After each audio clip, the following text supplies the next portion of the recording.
Finding out you have diabetes can be scary, but don't panic. People with diabetes can live long, healthy lives. Sure, let's go over some basics.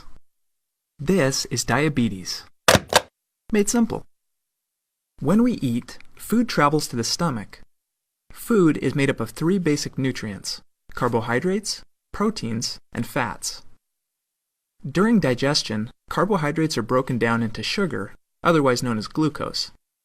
Here's a quick fact. Carbohydrates include foods such as bread, rice, pasta, potatoes, fruit, milk, and yogurt.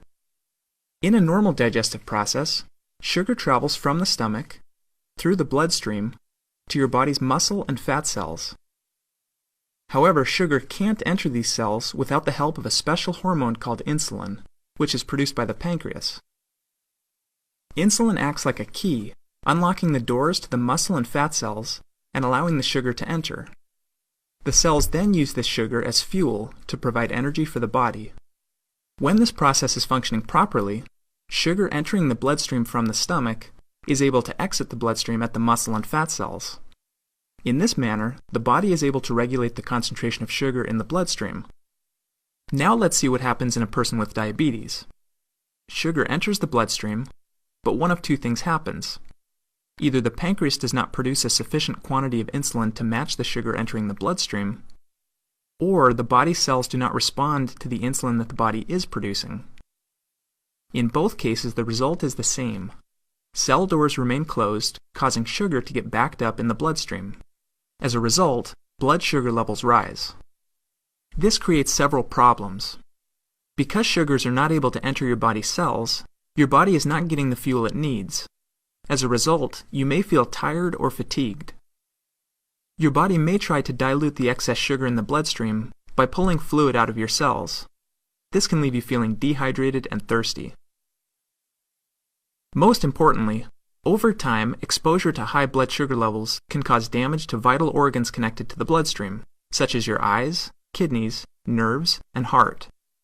If not controlled properly, diabetes can lead to serious complications, such as blindness, amputation, kidney failure, heart attack, and stroke. In order to avoid these complications, people with diabetes must take steps to keep their blood sugar levels in a normal range. One way to do this is through diet. By reducing the amount of carbohydrates you eat in a single meal or snack, you can regulate the amount of sugar entering the bloodstream and prevent your body's insulin supply from becoming overwhelmed.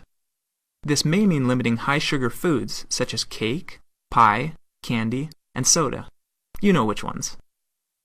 Another way to regulate blood sugar is through exercise. Physical activity makes your body's muscle and fat cells more receptive to insulin. In other words, those muscle and fat cells that wouldn't open before, now they will. Finally, your doctor may prescribe oral medications to increase your supply of insulin, regulate the amount of sugar entering the bloodstream, or make your body's cells more receptive to the insulin your body is producing. In some cases, insulin shots may also be necessary. Okay, let's review. We've talked about what diabetes is, a condition where either the body does not produce enough insulin, or the body cells are not receptive to the insulin being produced. We've seen what complications can arise from it, such as fatigue, dehydration, and damage to vital organs. Finally, we've discussed ways to manage it through diet, exercise, and medication. For more information about your specific health diagnosis and treatment plan, please talk to your doctor.